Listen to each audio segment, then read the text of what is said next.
미국 동부에 가면 펜실베이니아 주라는 그 주가 하나 있습니다. 이 주는 윌리엄 펜이라고 하는 사람의 이름을 따서 만든 주입니다.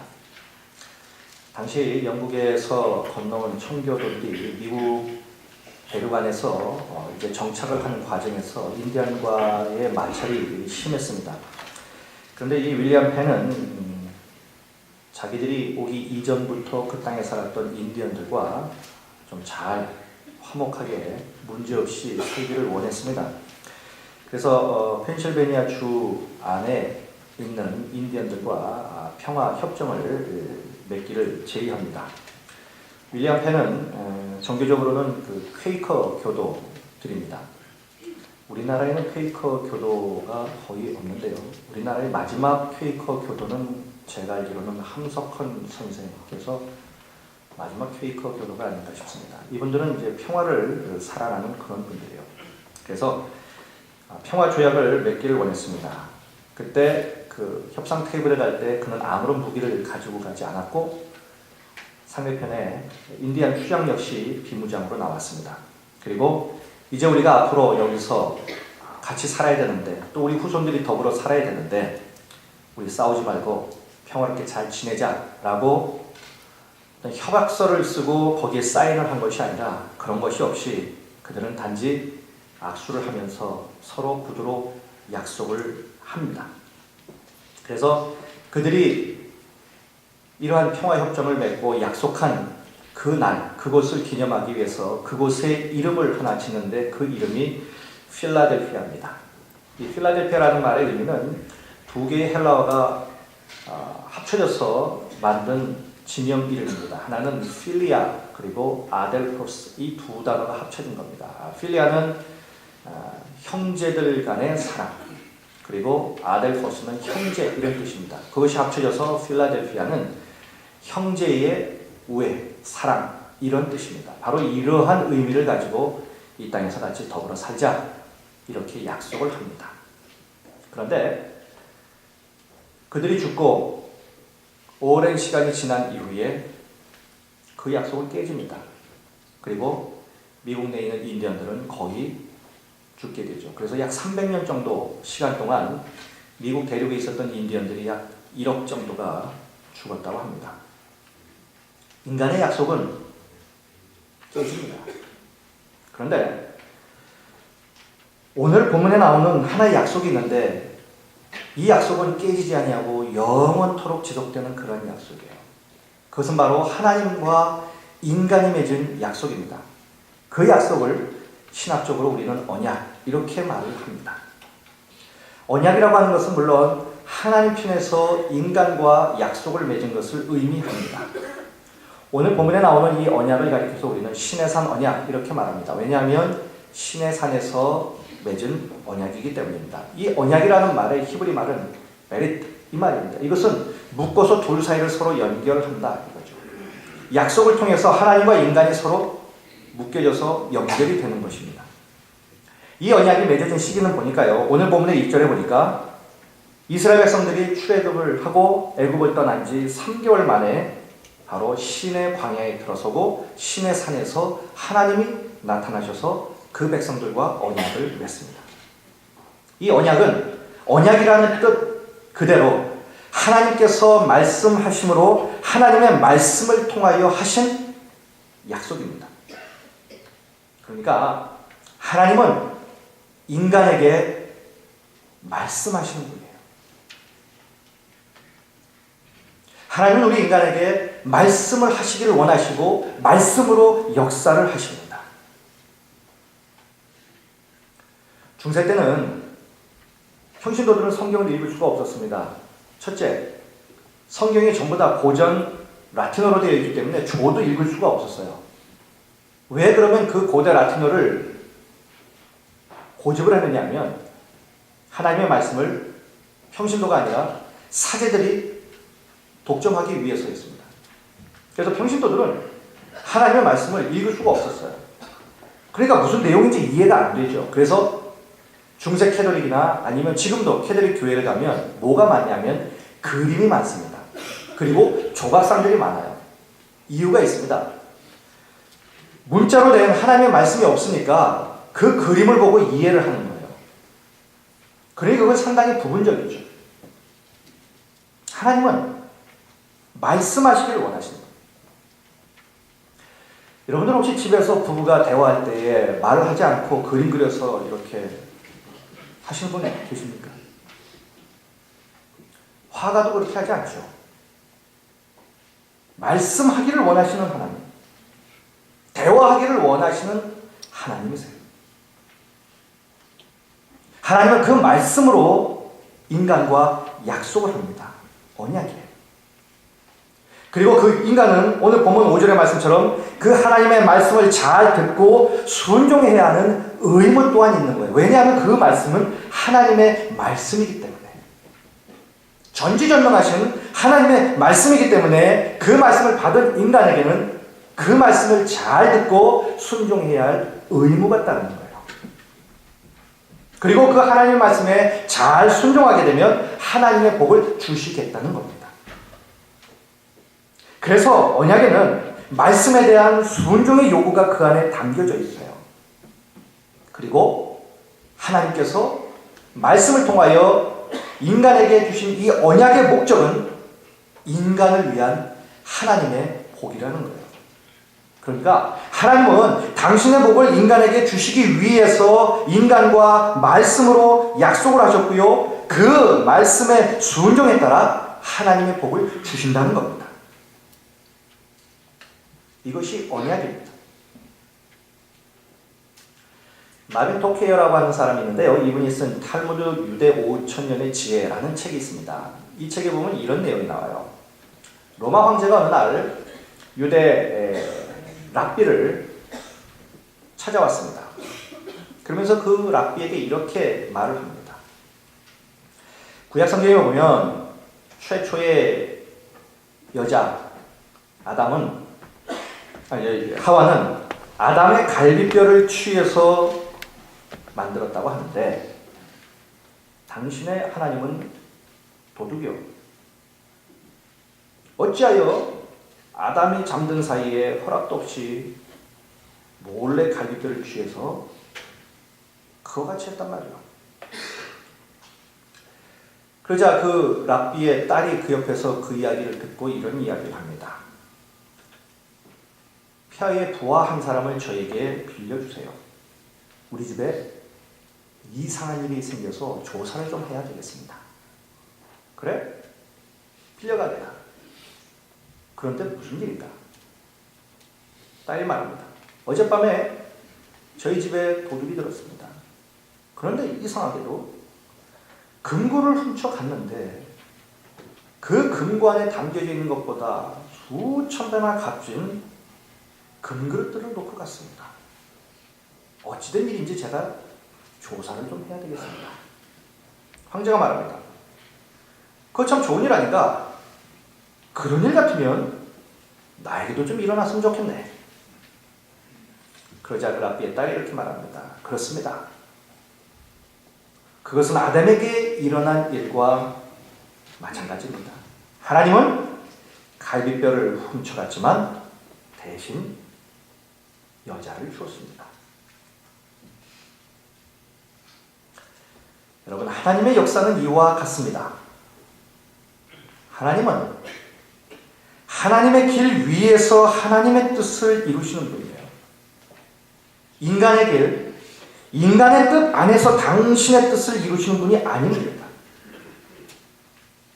하나님은 전지전능하세요.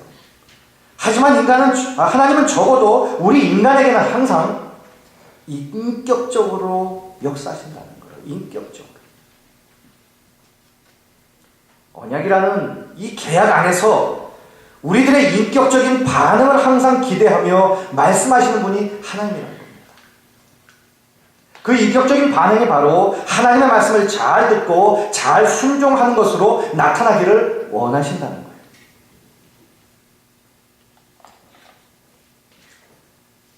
겨우 한 달에 한 번 교회에 나올까 말까 하는 부부가 있었습니다. 어느 날 교회 와서 예배를 드리고 가는데 목사님이 불러요. 한 달에 한 번 이상 좀 뵀으면 좋겠는데 자주 좀 나오시죠. 그랬더니 죄송합니다. 그렇게 하죠. 합니다. 그러면서 이 남편이 한마디 합니다.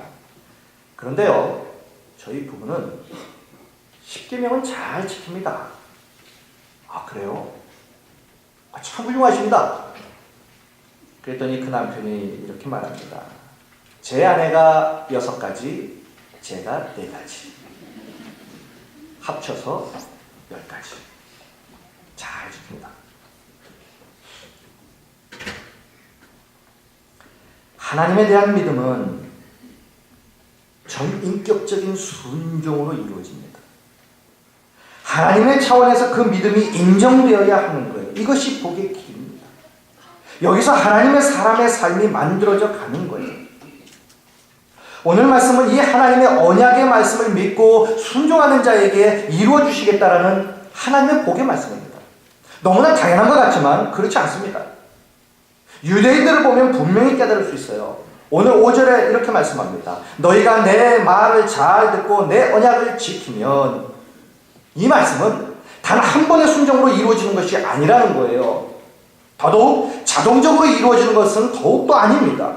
이 말씀은 인격적인 순종을 통하여 지속적으로 이루어짐을 나타내는 그러한 말이에요.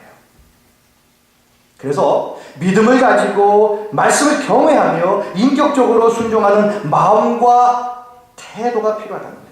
그래서 믿음이라고 하는 것은 순종하는 거예요. 순종하되 끝까지 순종하는 겁니다. 나만 장군이 나병에 걸렸습니다. 언제 고침을 받았습니까? 엘리사가 몇 번 가서 씻으라고 했죠? 7번입니다. 한 번 씻어서는 안 납니다. 2번, 3번, 4번, 5번, 6번까지 씻어도 나병은 낫지 않아요. 마지막 7번 씻을 때에 나병은 낫습니다.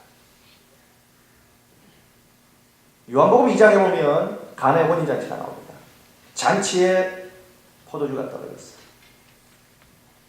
그때 난리가 났죠. 예수님이 뭐라고 말씀하십니까? 그때 도랑아리 6개가 있는데 채워라. 아구까지 물을 채웠습니다. 그러자 그 물이 포도주로 바뀌었어요. 기적이 일어난 겁니다. 나병이 깨끗하게 치유받는 기적이 일어나고 물이 포도주가 되는 기적이 일어납니다. 어느 때입니까? 순종의 양이 찼을 때. 끝까지 순종하여 순종의 양이 찼을 때에 기적이 일어나는 거예요. 사람들은 말합니다. 내가 기도도 좀 하고요. 그래도 내가 교회에서 이런저런 일도 하는데 왜 나에게는 이러한 하나님의 복과 역사들이 안 일어납니까? 순종하되 끝까지 하십시오. 순종의 양을 채우시라는 얘기예요. 말씀을 듣고 그 말씀대로 살 때에 그 순종의 양을 채우시라는 얘기예요. 그럴 때 기적은 일어납니다. 그럴 때에 오늘 본문의 내용처럼 천국부르기 백성이 하나님의 보물 같은 백성으로 바뀌어지고요. 노예로 태어나 노예로 살던 사람들이 제사장 나라가 되고요. 버려진 백성들이 하나님의 자녀로 구별된 백성이 되는 거예요. 자, 이 말씀을 듣는 이스라엘 백성들을 한번 생각해 보십시오. 430년 동안 애굽의 노예로 살았습니다. 이 시내산 언약이 있기 전까지는 그들은 세상 누구로부터 소중히 여김을 받아본 적이 없는 사람들이 노예이기 때문에 가치없는 자들이었습니다. 사람 취급도 받지 못한 그런 사람들이었어요. 이런 장구한 시간 속에서 그들은 생각과 체질이 노예가 되었다는 거예요. 노예 체질이 되었어요. 노예 수준으로 바뀌어버렸다는 거죠. 노예로 사는 것이 몸에 밴 사람들이에요. 체질화된 사람들입니다. 되고 싶어서 된 게 아니라 살다 보니까 그렇게 된 거예요. 생각하는 방법도 소원도 삶의 스타일도 말도 태도도 노예예요. 그래서 하나님께서 말씀합니다. 비록 출애굽해서 하나님의 자녀가 되고 자유를 얻었지만 자유가 무엇인지를 모르는 거예요. 하나님께서 그들에게 해방을 주시고 자유를 주셨지만 노예로 살다 보니까 노예 근성이 있어서 자유가 뭔지 모르는 거예요.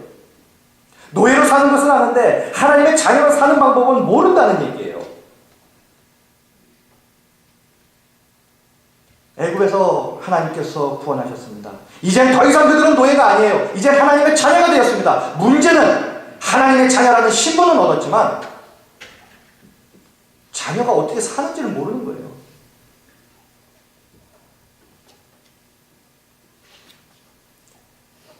대통령 아무나 됩니까?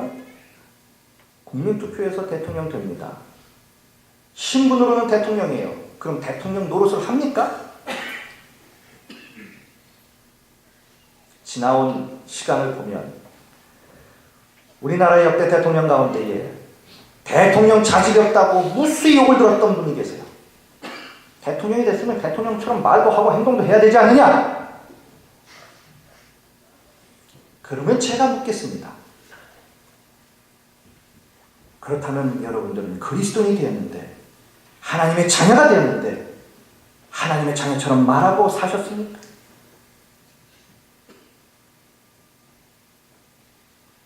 신분에 맞지 않는 태도와 말과 행동과 스타일을 보면 아니라고 말해요. 그렇다면 우리는 어떻습니까?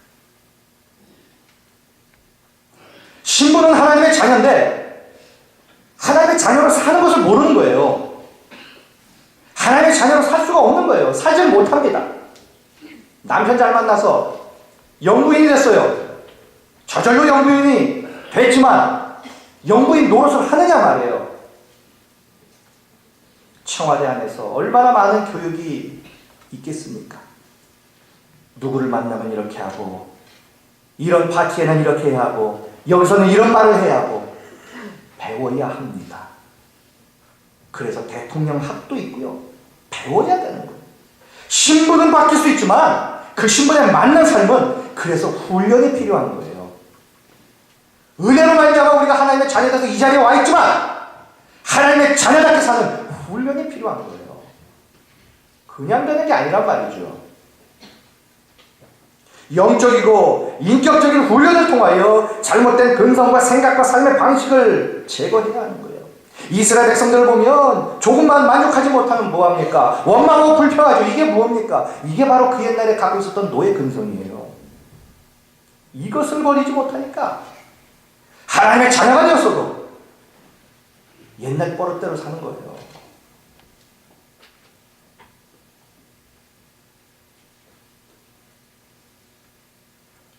수십 년 신앙생활을 해도 하나님의 자녀로 살지 못하는 사람도 있어요. 아직도 세상에서 방황하고 아직도 내가 어떻게 해야 하는지 갈등 속에 사는 사람들이 부지기수로 많습니다. 자녀는 되었을 때 자녀의 삶을 못 사는 거예요. 우리가 잘 아시다시피 이스라엘 백성들은 출애굽에서 오직 하나님의 은혜로 하나님의 자녀의 신분을 얻었어요. 그런데 하나님의 자녀의 신분에 맞는 삶을 살기는 아직도 멀었단 말이에요. 그래서 하나님의 자녀의 신분에 맞는 삶을 살기 위해서는 무엇이 필요하냐? 인간편에서 말씀에 대한 순종이 필요한 거예요. 신분은 한순간에 변했지만 그 신분에 맞는 삶은 배워가야 하는 것이기 때문입니다. 이것이 바로 하나님께서 그냥 복을 주시지 않냐고 언약을 하시고 하나님의 말씀에 대한 순종을 요구하시면서 복을 약속하신 이유예요. 그러니까 이스라엘 백성들은 하나님께서 주신 하나님의 말씀에 순종하는 매 순간의 과정을 통하여 하나님의 자녀로서의 인격과 생각과 말과 행동과 삶을 배워가는 거예요. 그래서 점점 변화가 되어가는 겁니다. 하나님의 말씀에 순종하는 매 순간의 과정을 통하여 노예 근성의 때를 벗어버리는 거예요. 그리고 조금씩 하나님의 자녀의 모습을 형성해 가는 거예요. 그래서 오늘 본문을 통해서 하나님께서 약속하신 복을 보면 다 되겠다는 거예요. 되겠다는 거예요. 6절에 보니까 내 소유가 되겠고 제사장 나라가 되고 거룩한 백성이 되는 겁니다. 되는 거예요. 하늘에서 저절로 뚝 떨어지는 것이 아니라 되는 겁니다. 인격적으로 그 어떤 존재가 되어져 가는 거예요. 그 존재는 하나님이 원하시는 하나님의 복에 합당한 모습으로 변화된 존재로 되어가는 겁니다. 그러니까 하나님의 약속하신 복은 먼저 하나님이 원하시는 존재가 되므로 그 존재만이 누리게 되는 복을 약속하신 거예요. 애굽의 노예가 누리는 복이 아니라 그 노예는 엄두도 내지 못하는 엄청난 신분의 존재가 됨으로 말미암아 그 존재만이 누리는 복을 약속하신 거예요.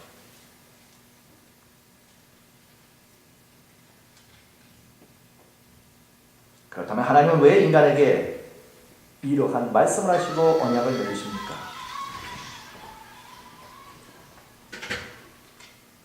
이 하나님의 언약의 목적이 무엇입니까? 복입니다.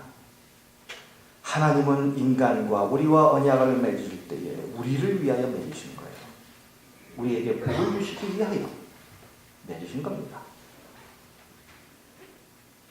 하나님은 우리에게 하나님의 무궁무진한 복을 부어주시기 위해서 우리들과 언약을 맺으신 거예요. 그럼 그 언약의 목적인 하나님의 복이 무엇이냐 하는 거예요. 오늘 그거를 저희들이 보겠습니다. 첫째는 우리가 하나님의 보물이 되는 복이에요. 하나님의 보물이 되는 복. 5절 말씀 보니까 너희는 모든 민족 중에서 내 소유가 되겠고, 여기서 소유라는 말이 나오는데 이 소유는 히브리어로 세울라 이런 말입니다. 뜻은 아주 값진 보물 이 말이에요. 너희는 내 보물이 되겠다는 거예요. 하나님의 보물처럼 존귀한 자녀가 되겠다는 복이에요. 여러분들 집안에 제일 값비싼 보물 무엇입니까? 금송아지 가지고 계세요? 금송아지 잊어버렸습니다. 어느 부인이 집에서 일을 하다가 남편이 준 대단히 비싼 다이아 반지를 잃어버렸어요. 어디서 잃어버렸는가 가만히 봤더니 쓰레기를 좀 정리를 하다가 아마 거기에 빠져버렸던 모양이에요. 그래서 얼른 거길 갔더니 너무나 좋은 남편을 만나서 이미 싸서 버렸습니다. 정리를 한다고. 아파트 밖으로 나갔어요. 갔더니 이미 쓰레기차가 와가지고 가져갔어요. 물어봅니다. 그 차 어디 갔습니까? 요즘은 난지도로 안 가니까 어디로 가는지 모르겠죠. 어디론가 쓰레기 집화장으로 갔어요. 쫓아갔습니다. 이미 차는 다 쓰레기를 부었어요. 거기서 찾습니다. 그 쓰레기 더미에서 찾습니다. 한참 찾다가 드디어 그 반지를 발견했어요. 그 기쁨이란 이루 말할 수 없겠죠. 그게 1000만 원짜리였다면 아마 그 순간은 그것이 10억짜리는 되지 않을까요? 애굽의 쓰레기 더미 같은 그곳에서 그 백성을 찾았어요. 그리고 보물로 여겨주신 거예요. 지금 출애굽한 이스라엘 백성들에게 가장 시급한 문제는 적으로부터 자신들을 방어하고 잠자고 먹고 사는 문제가 아니었어요. 그것은 하나님이 책임져 주셨어요. 오히려 가장 시급한 문제가 뭐냐? 애굽에서 가지고 있었던 꼬리표를 떼는 겁니다. 그것이 뭘까요? 노예예요. 노예 근성. 이 꼬리표를 떼는 거예요. 부정적이고 패배주의적이고 나는 아무것도 아니다. 그와 같이 찌든 의식을 바꾸는 것. 그래야 하나님의 자녀로서의 복의 주인공이 될 수 있기 때문입니다. 그래서 하나님은 말씀하세요. 너는 이제 노예가 아니야. 나의 보물이야. 너는 이제 애굽의 종이 아니라 너는 나의 자녀야. 나의 가장 존귀한 나의 보물이야. 이렇게 말씀하십니다. 여러분, 야곱이요, 위대한 믿음의 조상이 되기 위해서 어떻게 해야만 합니까? 태어날 때부터 그가 가지고 있었던 형의 발목을 잡고 태어났던 그 이름. 남을 속이고 아버지를 속이고 형을 속이고 삼촌을 속인 그 이름, 야곱이라는 이 딱지를 떼는 것이었어요. 그래서 하나님께서는 야복강에서 야곱에게 씨름을 하죠. 밤새도록 야곱과 씨름합니다. 하나님은 야곱의 환도뼈를 내리칩니다. 그리고 하나님은 묻습니다. 네 이름이 뭐냐? 야곱입니다. 속이는 자입니다. 속이는 자입니다. 평생 남 속이면서 사는 그 인생이었습니다. 그러자 하나님이 뭐라고 말합니까? 이제부터 네 이름은 야곱이 아니다. 내가 이제부터 너의 그 꼬리표를 내가 떼주마. 네 이름은 이제부터 이스라엘이다. 이 꼬리표가 떼져야 된다는 겁니다. 하나님의 자녀로서 하나님의 복의 주인공이 되려면 우리가 과거에 가지고 있었던, 변화되지 않은 모습에서 가지고 있었던 그 꼬리표를 떼야 되는 겁니다. 아직도 가지고 있는 꼬리표 있으십니까?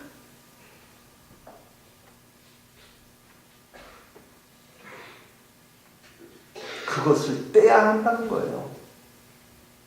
그 떼는 과정이 뭐냐? 말씀에 순종함으로 말미암아 그 꼬리표가 떼지는 겁니다.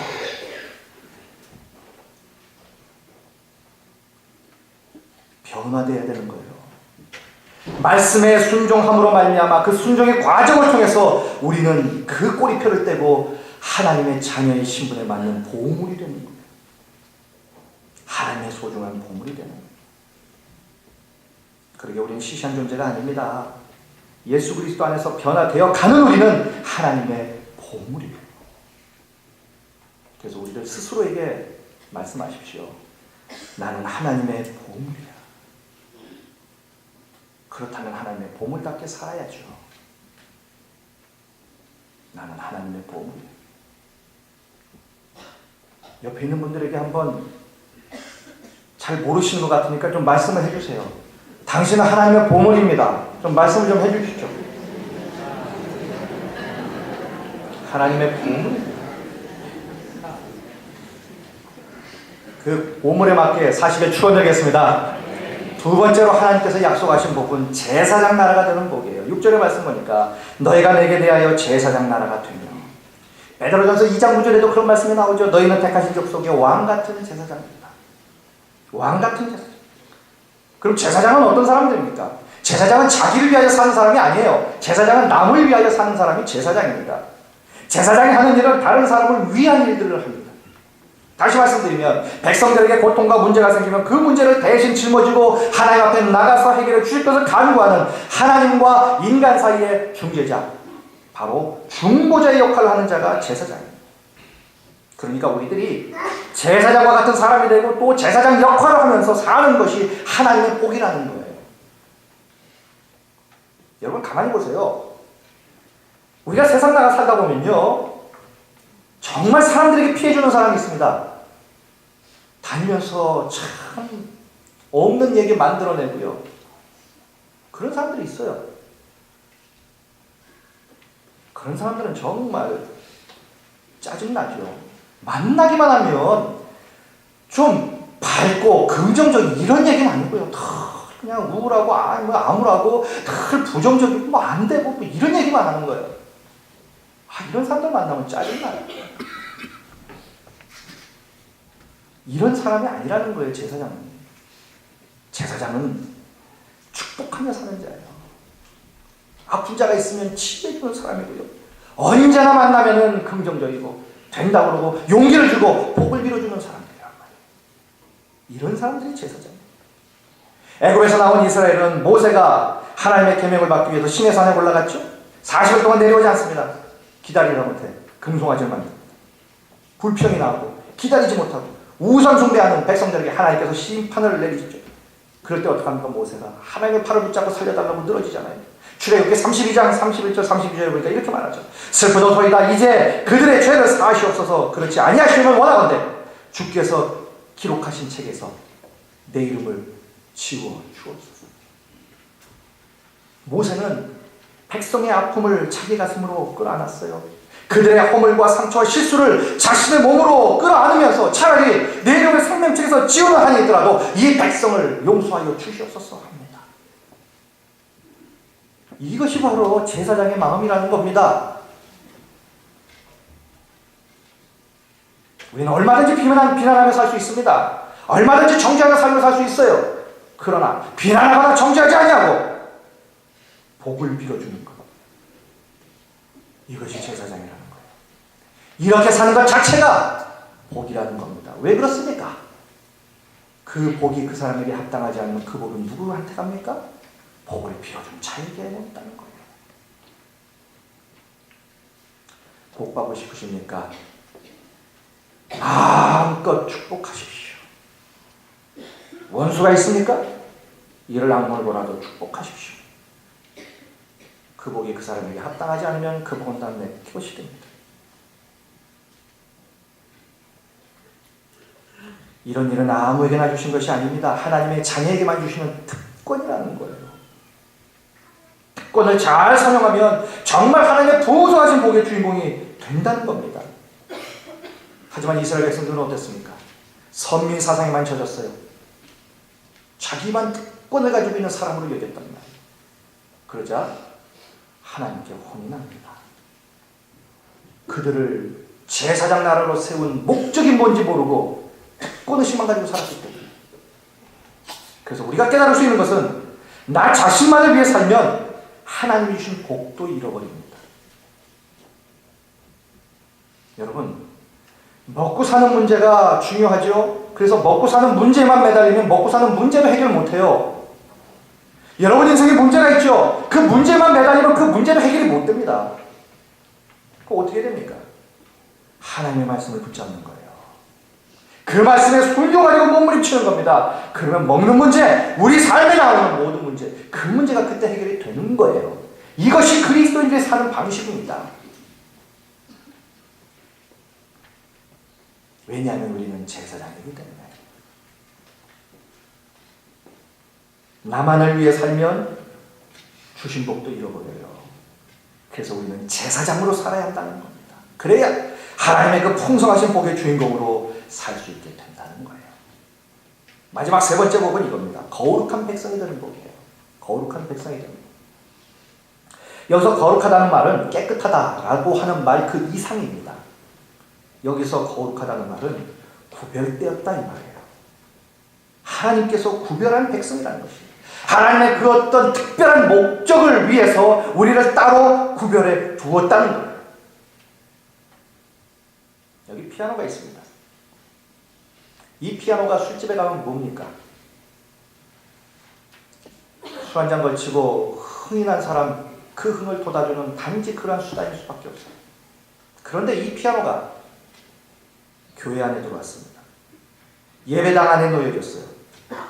거룩한 예배를 위한 특별한 목적을 위해서 구별되어 이곳에 있습니다. 그러면 구별되어서 하나님의 목적을 위해 쓰이는 거예요.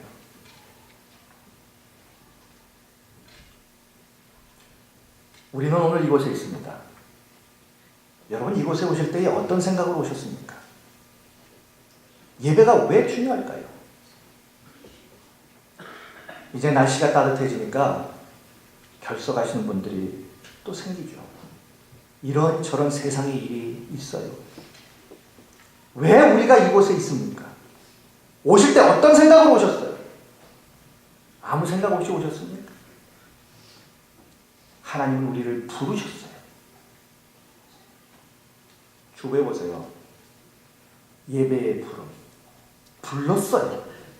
하나님이 부르시지 아니하시면 우리는 이곳에 올 수 없는 자들입니다. 하나님이 우리를 부르셨어요. 그리고 난 다음에 어떻습니까? 우리를 구별했단 말이에요. 우리가 이곳에 있지 아니하고 우리가 범죄를 저지르는 그 현장에 우리가 있으면 우리는 누굽니까? 범죄자가 되는 거예요. 우리는 구별되었어요. 오늘 이 시간 예배자로 우리는 특별히 구별되어서 이곳에서 예배를 드리는 거예요. 저는 주일 아침마다 찬양대와 같이 기도하고 내려옵니다. 찬양대가 거저된 겁니까? 구별된 거예요. 특별히 구별된 거예요. 구별되었으면 구별된 가치가 있는 거예요. 하나님의 어떤 특별한 목적을 위해서 구별된 거예요. 사용하시기 위하여. 하나님의 거룩하신 목적을 따라 사용하시기 위하여 구별된 거예요.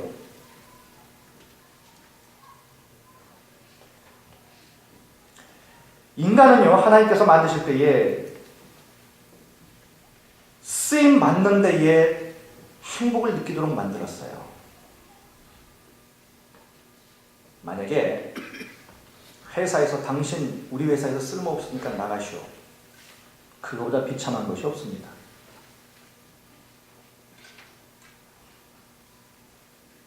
내가 쓸모없다는 거예요. 그것처럼 인생이 불쌍한 인생도 없고요, 비참한 인생도 없는 겁니다.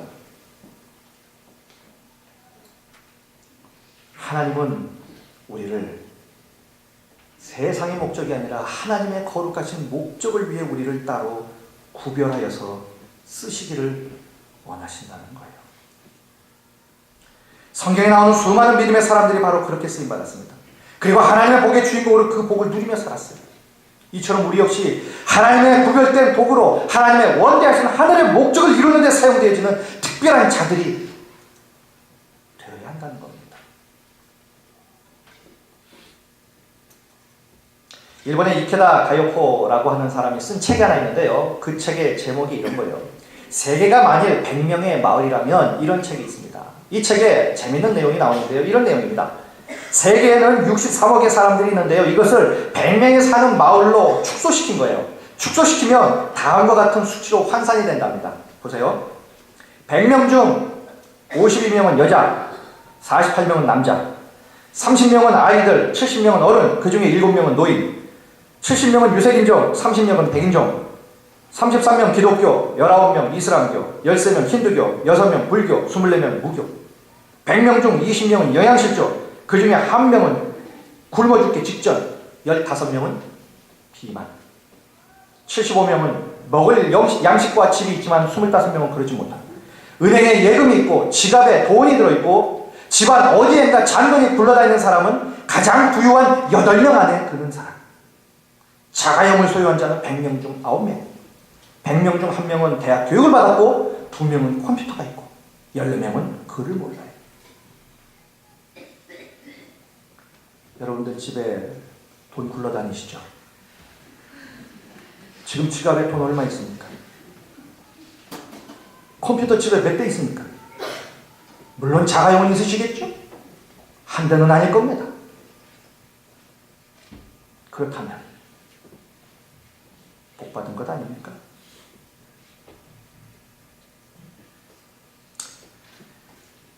손에 쥐는 것만 복으로 생각하지 마시고 되는 복을 생각하세요. 되기만 하면 그 이후로는 그냥 오는 겁니다. 여러분, 사람들 중매할 때 뭐 봅니까? 대학 어디 나왔어? 직업 뭐야? 돈 얼마 벌어? 그게 답니까? 그게 다예요?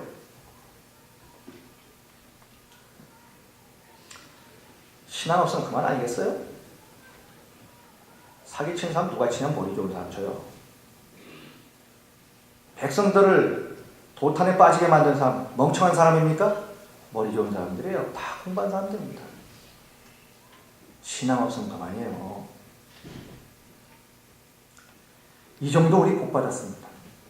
하나님의 복으로 지금까지 살고 있음이 분명합니다. 그렇다면 이제는 하나님의 소중한 보물로 제사장 나라로 거룩한 백성으로 하나님의 원대한 하늘의 계획을 위하여 귀하게 헌신하는 언약의 자녀로 이제는 좀 살아야 되지 않겠습니까? 무엇이든지 하나님과 주님의 몸된 교회와 많은 우리 주의 사람들을 위하여 하나님으로부터 구별되어서 하나님께 꼭 쓰임받는 거룩한 도구가 좀 되어야 되지 않을까요? 그것이 무엇이든 괜찮습니다. 하나님이 기뻐하시는 일이라면 좋죠. 하나님께 구별되어 하나님께 쓰임받는 정말 우리 모두가 되었으면 좋겠어요. 우리가 그렇게 사는 것이 바로 하나님께서 우리와 복의 언약을 맺으시고 지금까지 복으로 인도하신 하나님의 뜻입니다. 제가 마지막으로 한 분의 시를 읽어드리고 설교를 마치도록 하겠습니다. 강선영 시인이라고 하는 분이 쓴 시인데요.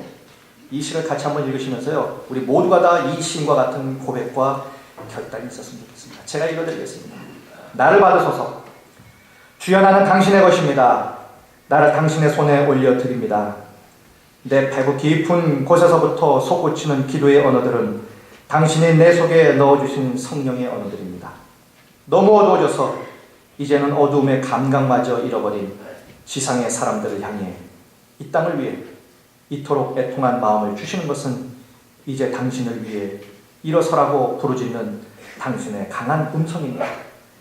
이제는 가게 하소서. 내가 여기 있나이다.